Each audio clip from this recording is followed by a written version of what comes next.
some of the biggest challenges that we face in the world. The spirit of entrepreneurship, the idea that there are no limits to the human imagination, that ingenuity can overcome what is and create what needs to be.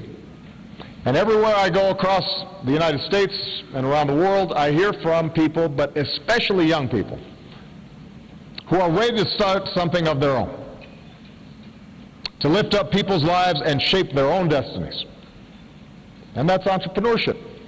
Entrepreneurship creates new jobs and new businesses, new ways to deliver basic services, new ways of seeing the world. It's the spark of prosperity. It helps citizens stand up for their rights and push back against corruption.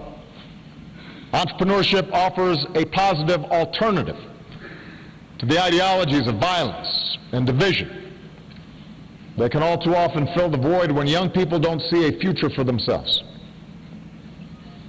Entrepreneurship means ownership and self-determination, as opposed to simply being dependent on somebody else for your livelihood and your future.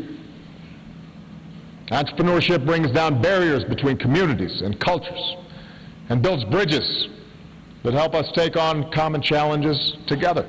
Because one thing that entrepreneurs understand is that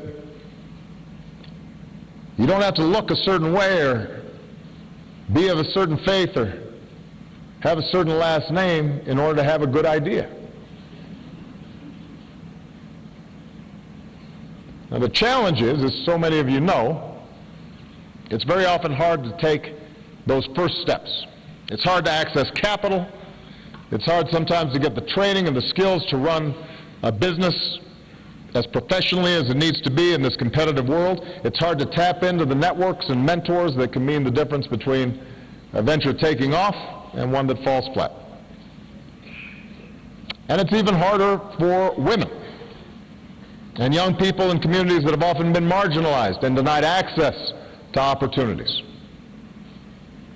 You run into old attitudes that say some people, because of where you come from or what you look like, don't have what it takes to lead or create a business. And sometimes it's subtle.